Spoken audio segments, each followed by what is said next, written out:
be learning, maybe take 1 or 2 days. We're going to be learning a Maamar of the Rebbe, a short Maamar on Asa Zachar. It's from the year Tuf Shin Mem Zai, 1987. Short Maamar. So the Maamar says, the pasuk says, Zachar es asher Asa Lecha Amalek b'derech Yetzias Mitzrayim. Remember what Amalek did to you on your way when you left Mitzrayim.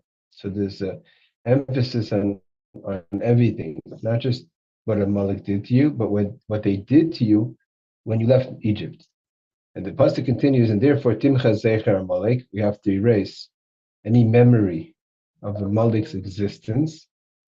Leisishkach, don't forget. So Zachar leisishkach. Zachar is the mitzvah saseh. Leisishkach is the leisaseh. Do not forget. We do idea kavisa, so we know the questions that are asked. The hine mitzvah zuhi mitzvah tamidus.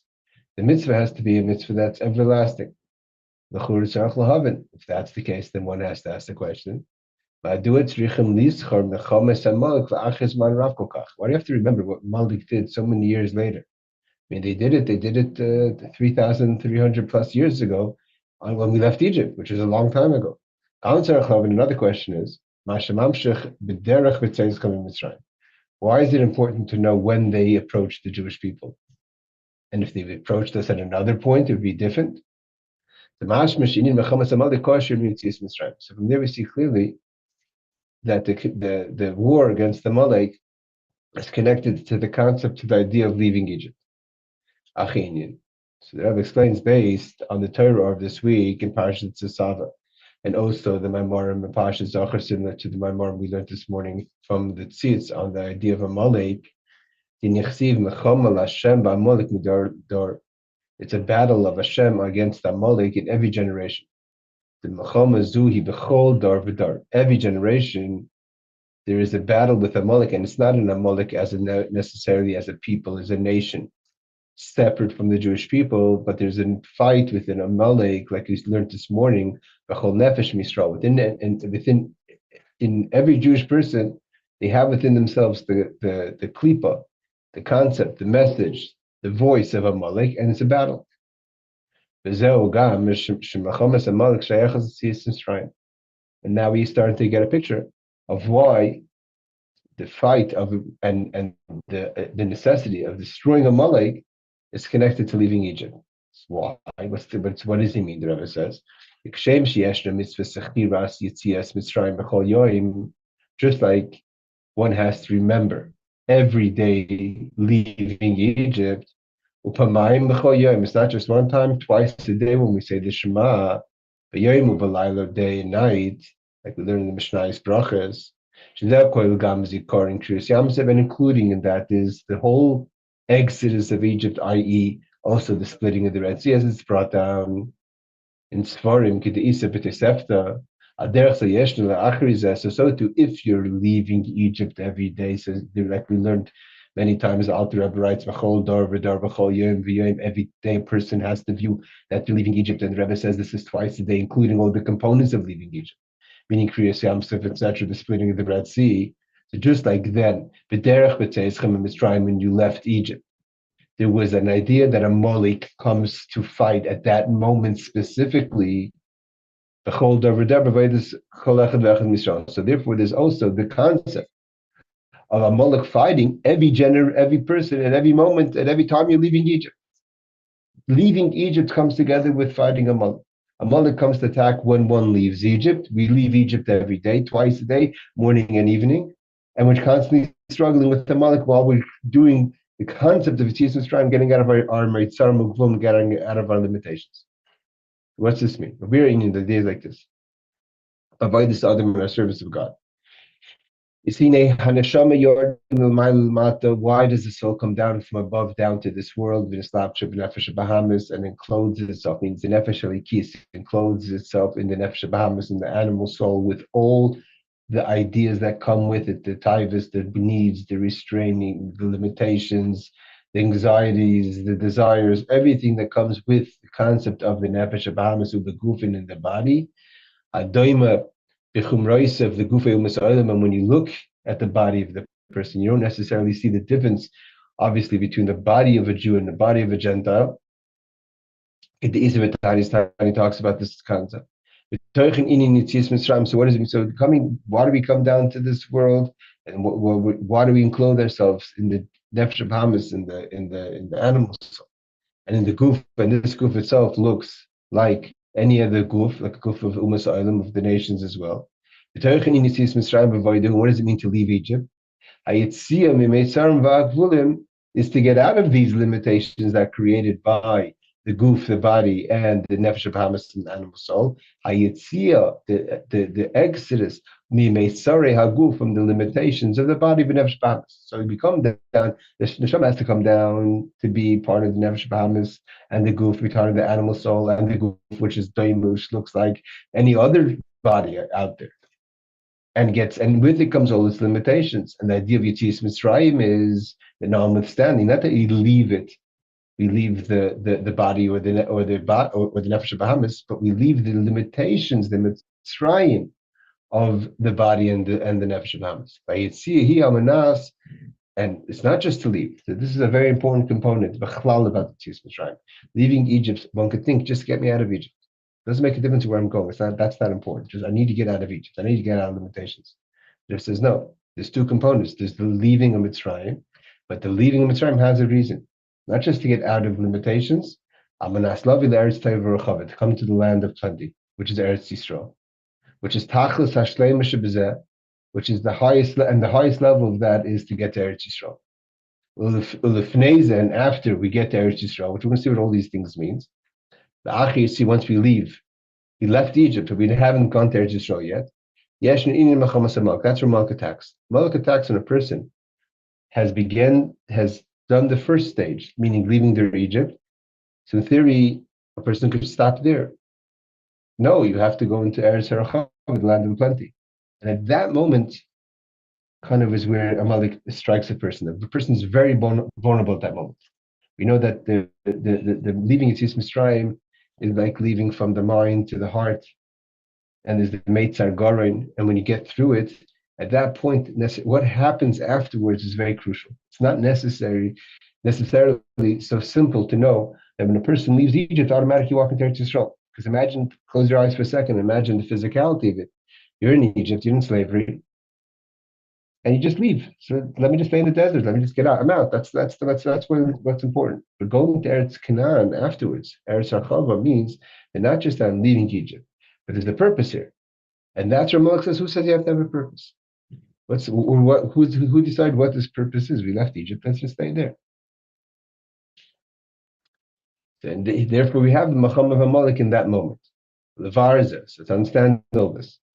Is Matcha B'Tar Orsham, so the Rebbe explains, Al Pia Klal, based on the understanding that the Poischim of Bracha, Poischim B'Tar, we always have to start with blessing, we always have to start with good. The Nechziv, like the Pasuk says in Shir Hashirim, the Vaftani, Achoisi, Kala Ba'achas Be'inai, the Pasuk continues. The Vaftani, you're my heart, my sister, my bride, with even one of your eyes.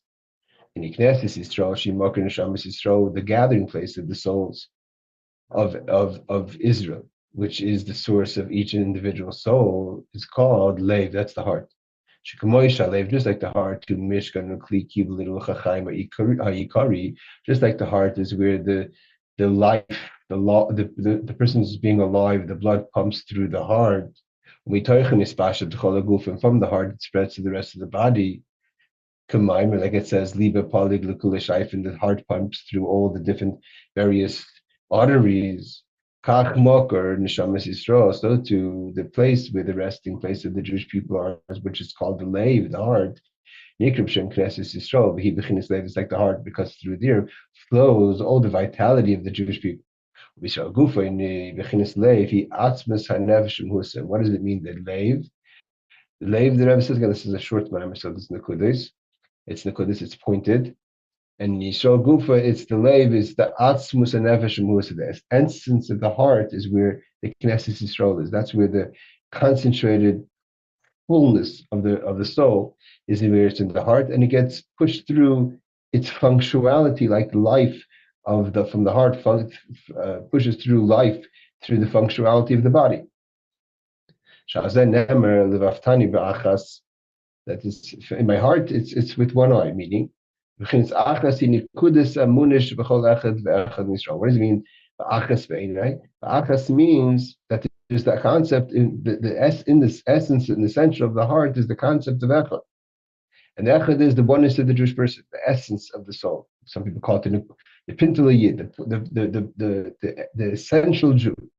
Maamar Bob Chavakuk, like it's brought down, the Chavakuk, the prophet, the Midan al-Achas, and he put, so this is discussed recently in Tanya, he puts the entire concept of Torah mitzvahs and one idea, like it says, the tzaddik Emunah yichya, the tzaddik lives with one's Emunah. The Emunah, which is the idea of the essential, the essence of the Yid, has a belief in God. That's the achas, that's the one thing. And from that comes all the details. What does it mean within the heart, my sister, my bride, in the oneness of the essence, the essential Jew? And that's in the heart. The belief a Yid has in God and the oneness of God that's like the point, that's the nekuda, that's the point of the heart, the point of our vitality, which we said the heart is the receptacle of all the life, and from there it's present in the functionality of the body, livaftani, within my heart. But it's not enough to stay in your heart. You have to bring it into functionality. It has to go to the rest of the body. One has to push this belief, this emunah we have in Hashem, into the other functionalities, just like in the physical body. There is the ability to see and to listen and to understand and to do and to run and all the 248 parts of the body. So too in the spirituality of the person, there's the levels of the eyes, the ears, the mouth, the nose, the hands, the feet. And in there has to be permeated and connected to the emunah. The emunah can't just stay in the heart. Machshav, and it has to affect in the garments of the person, in their thoughts, speech, and action, which are expressed throughout the different parts of the body. Everything you think should be connected to this emunah achas. Everything you speak should be connected to this emunah achas, and everything you do should be connected to this emunah achas. Not that you're not doing things. Everything that you're doing is permeated with this emunah achas. Like we learned in the Maamar today, in your both sides of your heart, in your soul, and in your being. Until it reaches that in your entire being of your 248 limbs, and your 365 arteries, is that what's Mitzrayim? Mitzrayim isn't that you don't have the essence of the heart. The essence of the heart is always there, that you can't touch of a Yid. But that itself is in Golos. It has no revelation. Kindness is so small, it only is in belief. Doesn't permeate, doesn't break into the mind, to the machshav dibramaisa. That the Jewish people had to complete. Why? Where do we see that? Like God said to Moshe, the Jewish people are believers, the children of believers, and they expressed that in Egypt before they left Egypt. Moshe was concerned, will they believe me? God says they believe. And they did believe. But where did it get complicated? When they couldn't listen to Moshe. Not that they didn't believe anymore. They couldn't express that belief. Because when the problems of Egypt, from the difficulties of Egypt, it affected how that belief permeated their being. And it couldn't express itself. That's what Golos is. It says about the Jewish people that they were believers, the children of believers, and they expressed and showed it when they were in Egypt. Moshe came and says to there's redemption, they believe. They never have a problem believing. But that belief couldn't affect their way of living. The nice is Hashem aminim at both levels of Emunah. And that's explained in various ways. What is the difference between Maminim and Bnei Maminim? Different levels of Emunah. The Emunah in Memalik Kolam, the Emunah in Seviv Kolamim. But they had, but in short, they had both. They had no problem in their belief. Aval Inyan Zehu b'chinas kindness. It was small. It couldn't express itself. It couldn't spread to the rest of the functionality of the person. And it didn't affect their machshav dibur ma'aseh. They couldn't act on it, they couldn't think on it, they couldn't speak about it. Is that what you see in Mitzrayim? What does it mean to leave Egypt? To leave that restraint, that katnus, that small. that you should be able to feel the heart throughout the rest of your body. To permeate all your things, all your being with Emunah. So that's Yetzias Mitzrayim. So seemingly, that's a big avodah. You've left Egypt. You have the ability, it's not just the negative, you have the ability to live. You have the ability to be a person who functions as a yid. That's huge. But the Rebbe says that's not enough. It's not just leaving Egypt. You have to go to Eretz Rachava. There's 2 levels here. He says there's 2 levels. First is easier, then is the more difficult. That can mean simply when you left Egypt. You first left Egypt, but they didn't enter the land immediately. It was another process, and it was a process with a lot of trials and tribulations and all the concepts, and the Matan Torah and the Chet Egel and the spies and Korach, etc., 40 years until they're able to go to the land of plenty. It's not when you walk out of Egypt, you walk to the Eretz Yisrael. So too in the avodah Adar, the Inyan Yetzias Mitzrayim, who bechinas iskafya. So here the Rebbe says, what is the actual avodah difference between Yetzias Mitzrayim and entering the land of plenty? Yetzias Mitzrayim means you're able to permeate Emunah throughout your body in the way of iskafya, that you have total control. Iskafya means to restrain, total control over the expression of your machshav d'irmaisa, which is what the Adar writes in Tanya, is what a Benini needs. A Benini hasn't transformed oneself yet. A Benini is a person who's in control of the thought, speech, and action. That's Yetzias Mitzrayim, when you permeate your thought, speech, and action, your whole being with Emunah, which is iskafya, to restrain yourself. You subdue, you take control of the negative. What does it mean that the machshava dibra maisa are permeated with Emunah? It's in a way of iskafya, of control. There's the battles there, the enemies there, but you have it under control, and you're able to permeate, and you're allowing for your thoughts, speech, and actions to be totally dominated by Emunah. But not that you've totally transformed yourself. You know the difference between iskafya and ishapcha, of restraining and transformation. Restraining means you have to restrain constantly, like the Adar writes about the Beinoni. And then the bottom line is you're totally acting on the commitment and the revelation of the Emunah in your entire being. Beinoni is not that the Beinoni doesn't have evil or foreign thoughts or struggles with struggles. He has those. She has them. He knows that you have the strategy. You figure it out. You're strong enough to push it away. So what's the next stage? We need ishapcha. Plenty is, there's a difference between being in a meitzar and being in a merchav. Talked about this in many discussions. An oni is in meitzar. You say you help an oni, even if you give an oni everything that he needs or she needs, it's still not ashiras. Why? Because you took it. There's a problem, and you took care of the problem. You haven't transformed the situation. The person is still dependable.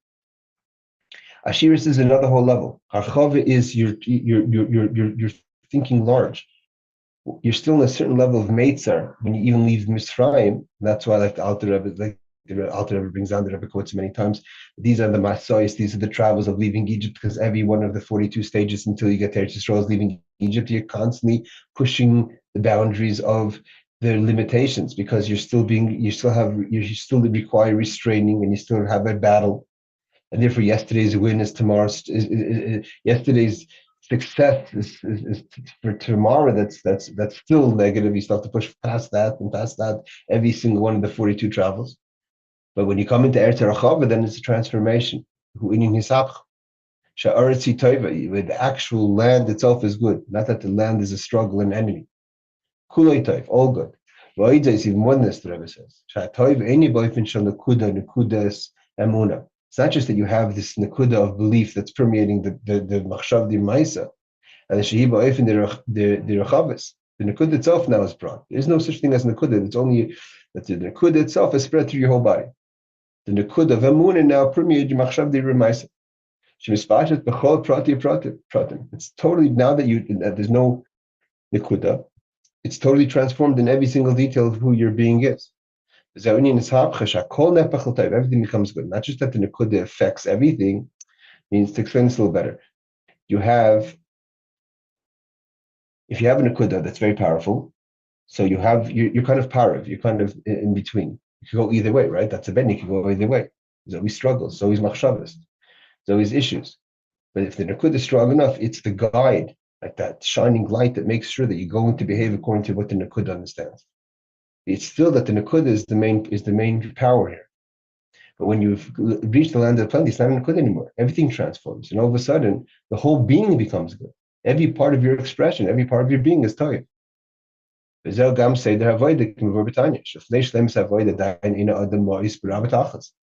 you haven't totally reached the level of the tzaddik, the toivloi, you're still not disgusted by bad because you have a connection to bad.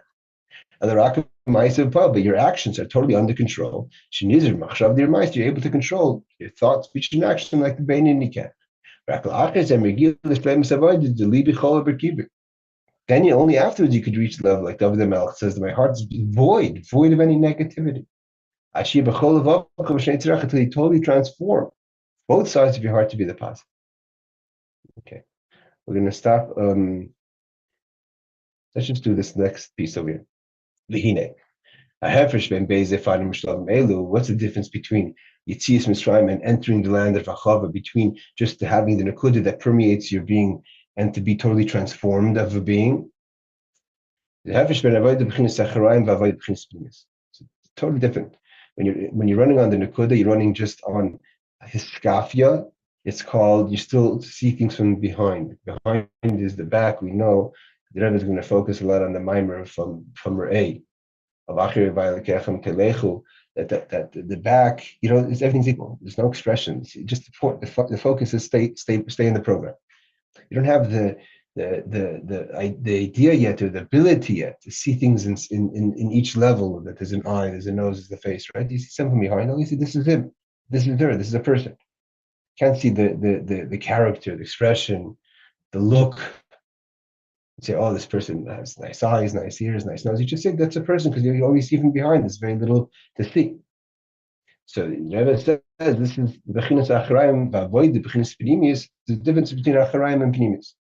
The avodah is iskafya nikra b'shem acharayvaya, like it says in the Maamar, that the avodah of iskafya is just following Hashem. Behind avodah bechinas acharayim v'avad v'loy bechinas penimis. You haven't permeated yet. The Emunah